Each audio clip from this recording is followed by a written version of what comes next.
The Institute of Risk Management, India affiliate presents Decoding the Gig and Influencer Economy, Risks and Opportunities. Imagine it's 1925 and you're sitting in a lounge listening to a live jazz performance by a group of musicians.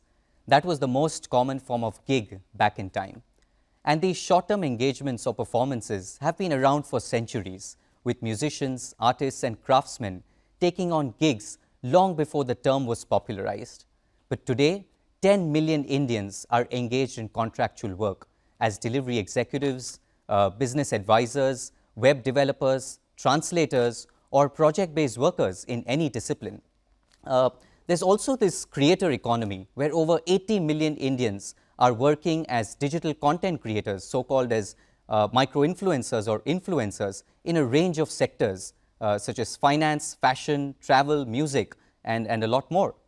Now, the frustration of a traditional 9-to-5 desk job, along with an aspiration for multiple sources of income, coupled with this exponential proliferation of technology and social media, have made gig workers, creators and influencers realize that the need to work for a single employer or be on their payroll is no longer the dream career.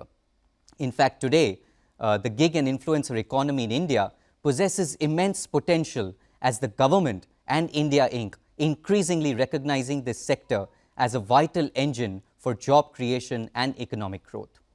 But as they say, opportunity and risk come in pairs. So this sector is equally vulnerable to a range of risks. In this context, here's welcoming all of you to this panel discussion on decoding gig and influencer economy, risks and opportunities by the Institute of Risk Management, India affiliate. As the world's leading certifying body in enterprise risk management exams across 140 countries, this special episode underscores our unwavering commitment to driving thought leadership in every sector and every discipline. Let me now welcome the experts on our panel. Joining me in today's discussion are Sarthak Ahuja, who's an ISB Gold Medalist, investment banker and educator, Niyati Mavin Kurve, co-founder of Abhi and New, Ain Norul, who's a seasoned risk leader and advisor to IRM India, and Aman Kultia, who's the founder and CEO of the A-List Club. Lady and gentlemen, thank you very much for joining me in today's discussion. Ain, let me start with you. You know, the projection of the number of gig workers by 2030 is going to be about 25 million. And according to a recent survey, 8 out of 10 companies are now preferring to explore gig workers on a contractual basis. How are you seeing this transformational impact on India Inc. or corporate India? What are some of the emerging unknown risks that one should really consider? What we are seeing currently is that the entire gig workforce is significantly expanding.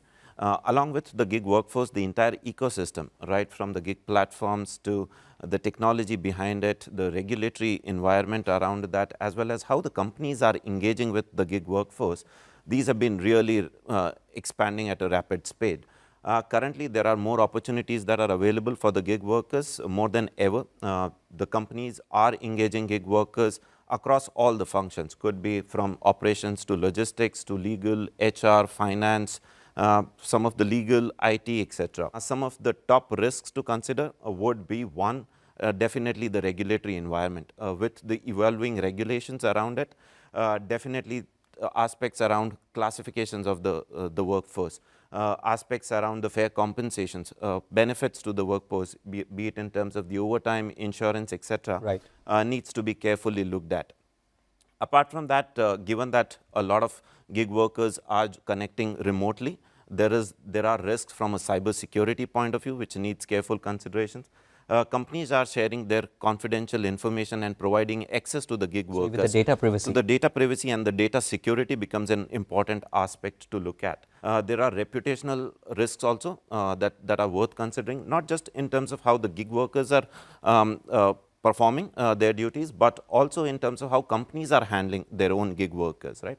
So these are all the relevant risks for the companies to proactively identify and then manage, right? So those would be my initial thoughts. I wish I could do a crystal ball gazing exercise with you at some point to see what are the black swans or grey rhinos in this area. But Aman, let me bring you in at this point. You know, you're building one of the largest communities for creators and influencers. And traditionally, if you see the whole career landscape, one would want to become a doctor, lawyer, pilot, chartered accountant, or so on and so forth. Are you seeing this as a great career opportunity for the Gen Z or even the Gen Alpha? What is your take on this? I've foremost at the closest seen the rise in the world of creators and definitely seen a perception shift about this world of creator economy. I think creators are now finally being looked at as a viable career option that brings together loads of opportunities, whether it be as a career or as a part-time gig or something that you just do to get perks and access and some opportunities that facilitate your current lifestyle. But for sure, having seen the trends in the recent market and the future predictions based on these industries, I feel creator economy in general, influencers and the rise of influencers is something that is almost guaranteed in the coming years. And what are some of the disciplines which is driving this demand? Any specific area where you're seeing creators thriving or influencers thriving? Absolutely. I think it's a growth of social media platforms in general, plus the growth of usage of these social media platforms by the population. I feel post-pandemic, the online conversion rates, the online world, the online active user rate has all shot up. And because of the same, creators almost had to be born. Because these are essentially creator distribution platforms where content is distributed. So creators of that content had to be born, right? Hence, influencers are on the rise. As more and more these platforms come up, we're seeing domestic platforms come in. We're seeing international platforms increase their consumption rate and adoption rate within the current population. So it's because of this segment and this usage rate increase in post-pandemic, I feel influencers will grow. So at this point, Sarthak, you're a brand strategist. You've been advising companies. I want to understand from you, from an influencer marketing standpoint, if you look at the average spend, 25 to 30% is now allocated towards influencer marketing from the total digital marketing spend. And if you look at the market size, it's going to grow up to about 3,500 crore. What is your view in terms of the brand and reputation risks that organizations are likely to face? Because, as and when you engage with influencers, there's a certain script, there's a certain contract, but then the downside is, are they complying with those contracts? Or like Ain mentioned, the code of conduct.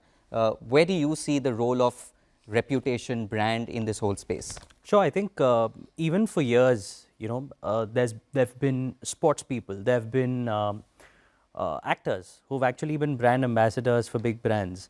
And we've all seen cases, without naming any, to notice how a certain celebrity would have engaged in something which is controversial and a brand having pulled the plug on the brand ambassador contract. Now, I feel with the creator economy and with influencers coming in the fray, earlier a brand ambassador, which is a celebrity, is aimed to be picked to think that what would the ideal customer persona or the ICP really relate to. But if you think about it, everyone knows that the amount of incomes and lifestyles that celebrities have, the ICP actually doesn't. And today, the brand has an opportunity to actually pick an ideal customer persona and make them the influencer to actually build a lot more authenticity plus a great feedback loop. So I think with the greater risk of tying up with influencers or much smaller, you also get a more focused return on your spend, right? So on a trade-off between risk and return, this still is a positively correlated line as I would look at it. Apart from that, I think as they say that you diversify your risk by actually diversifying your portfolio, these days brands really have the option, rather than going with one celebrity, to take a bunch of that budget and allocate it across a pool of creators, which also means that if there is anything remotely controversial happening with a particular person, they can dial down on their engagement with that creator without really letting it totally impact the brand. Okay, great. Niyati, you are one of the powerful person on this panel as a woman creator, and your story is pretty inspiring. Thank you. I want to ask you specifically from a DEI point of view, the diversity, equality and inclusion. What has been your story? How do you want to advise young women creators on breaking the stereotype? So my advice to a lot of women who want to be content creators is that first, you're going to be subjected to a lot more criticism as compared to a man, and a lot of this criticism is going to be personal. They're going to come and criticize the way you look, the way you dress, the way you talk, and it's not necessarily, it doesn't have anything to do with you as a person. It's just the way people's, their own limiting biases are, because that's the thing about creating content on social media. it's very the reactions and responses that you get are very less about you and your work. It's more about a lot of other people projecting their insecurities on top of you. So as a woman, you have to have a little bit of that thick skin. The other thing is you have to find a tribe where you actually find 3 or 4 of those women who will support you and push you no matter what, and you'll find them even when you're creating content. Stick to those people, stick to those women, and having that tribe will be the thing that pushes you through, because that's the backbone you'll have. In fact, if you see the Niti Aayog report on the gig and influencer economy, which was released in 2022, there's a separate section on breaking the stereotype and social inclusion. Well, it's time for a break, but we'll be back with this dynamic group to deep dive into the intricate and intertwined risks that organizations, gig workers, and influencers will need to be prepared for in an era of constant change fueled by technological advancements or evolving business landscape. The Institute of Risk Management India affiliate presents Decoding the Gig and Influencer Economy, Risks and Opportunities. The Institute of Risk Management India affiliate presents Decoding the Gig and Influencer Economy, Risks and Opportunities. Welcome back to this special panel discussion on Decoding Gig and Influencer Economy, Risks and Opportunities by the Institute of Risk Management India affiliate. I've been speaking with Sarthak Ahuja, Niyati Marvin Kurve, Ain Norul, and Aman Kultia. Aman, let me come to you. You deal with, influencers, creators on a daily basis. Give us some ground reality on the risks that these individuals face. The biggest risk I feel is financial risk. There is an constant fluctuation of income, so that leads to financial instability, whereby you cannot depend on an average monthly stipend that would be coming in that is more employed to a regular 9-to-5 job.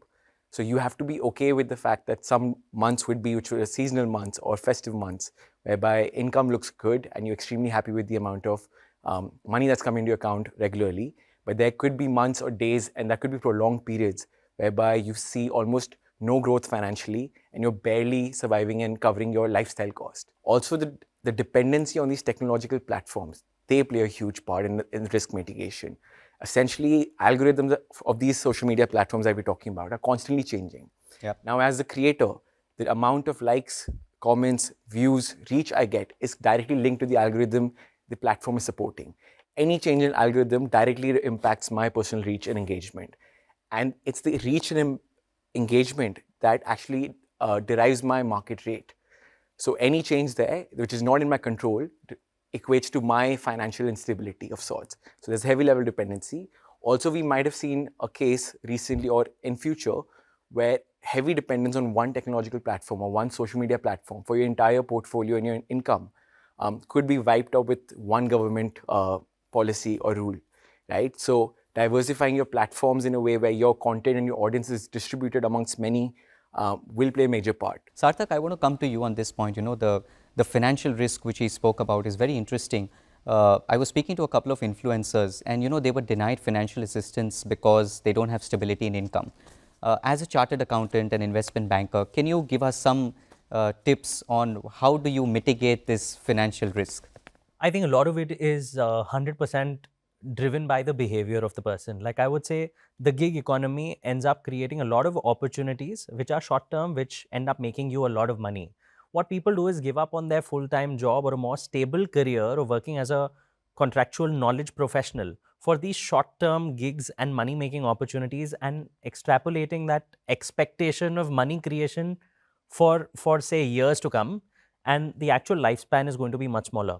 So I would say, even though you may find certain engagements to not be as profitable as a few other short-term contracts would be, don't give up on them entirely, because know that those are the ones which will actually give you stability and predictability in your income, which actually reflects very well in your financial statements as well when you go for a credit assessment to a banker. The second is from a living cost perspective. This was from an income point of view. From a cost perspective, it's very easy to increase costs on your lifestyle, but very difficult to bring it down later.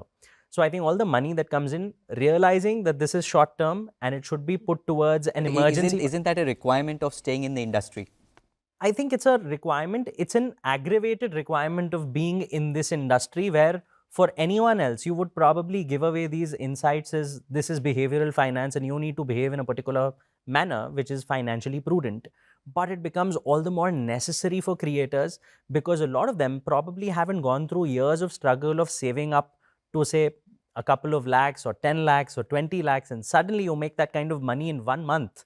Your mindset tells you, I can splurge on this, let me splurge on this, not realizing that for most other people, Sure. and you could find yourself in that And spot. how do you see this panning out for, delivery executives or some of the gig workers? I think even for delivery executives, what is happening is that they see one platform trying to compete with the other to take away all of these delivery executives onto them with some short-term incentive.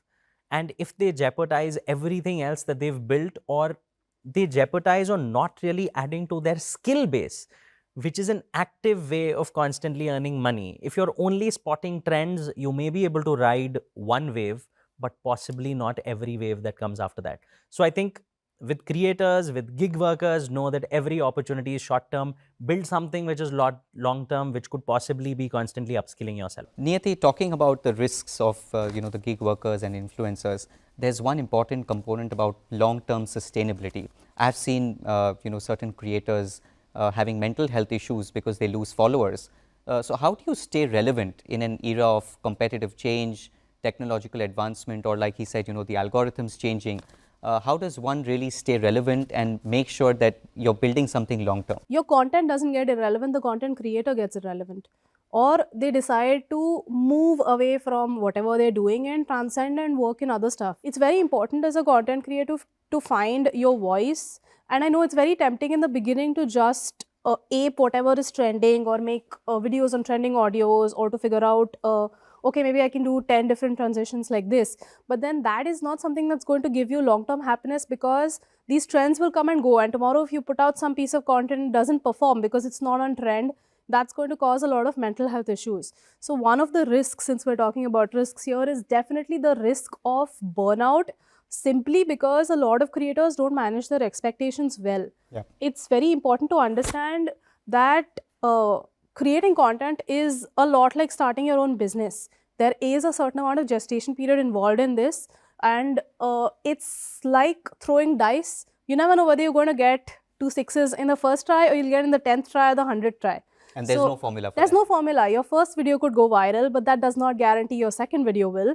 Your 10th video could go viral, your 15th video could go viral. For us, it was the 22nd video that we made when we started 100 Reasons to Love India that went viral.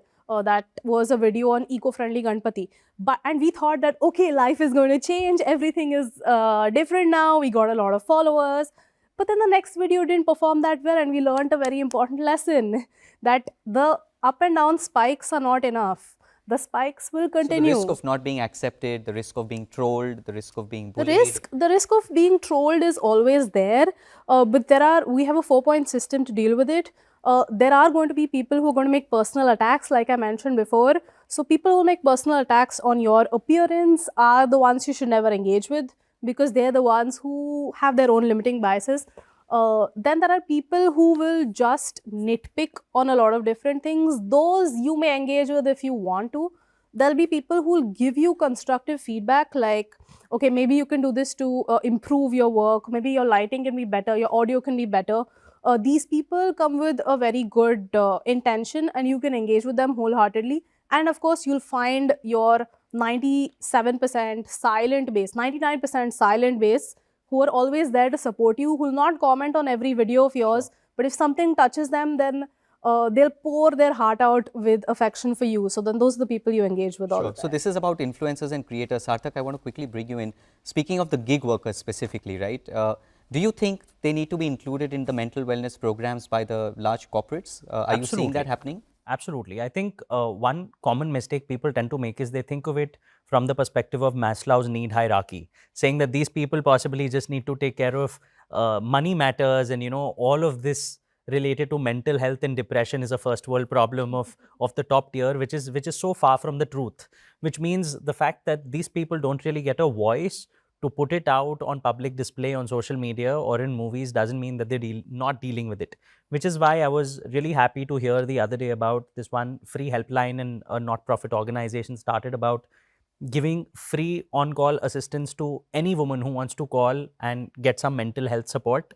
I think more such initiatives are really required in the country today. Ain, let me come to you to kind of conclude this panel discussion. You know, the essence of a good enterprise risk management program is about the coverage or the scope of risk. Have you really looked at the risk universe? Have you brought in a 360-degree perspective? Are you seeing corporates include gig and influencer risk in their risk register? Is it part of the overall governance? Is it part of the risk culture? How are you seeing that change? So, absolutely, I agree with you, Harsh. The risk management and a robust risk management framework goes beyond just the culture building and just the awareness, right? There are various different elements that needs to come together for it to be a holistic perspective. It could be about one, having a risk champions identified across the different functions. The responsibility doesn't lie with just the risk management functions. The responsibility lies with every single function within the organizations. Could be operations, could be legal, could be HR, and similar things. Apart from that, one, there has to be an acceptance to the change that's happening around us, right? And for that, there's a need to proactively identify those risks, make sure that there are deliberations and discussions and a continuous engagement with the people to identify what can go wrong, and then accordingly decide on the mitigation strategies. Some of the mitigations or the guardrails that corporates can build in could be with respect to the contractual agreements and the clauses that gets included. Yep. Strengthening the cybersecurity and the data privacy protocols and the measures that have been put in, having very clear protocols and policies with respect to how the gig workers are handled, what are their ethical behaviors that they are supposed to be handling, making sure that there is very clear requirements in terms of how we are going to be handling any scenario that may come up. So, it could include different conducting different scenario planning and handling the adverse publicity that could come up with this. So, those are the things that could be managed. All right, on that note, thank you esteemed panelists for that engaging conversation. Delving into a subject like this can occupy hours, but today's discussion will surely drive the importance of building resilience in the gig and influencer economies through effective risk intelligence, stakeholder collaboration, as they said, and regulatory intervention. Thank you. The Institute of Risk Management India affiliate presents Decoding the Gig and Influencer Economy, Risks and Opportunities.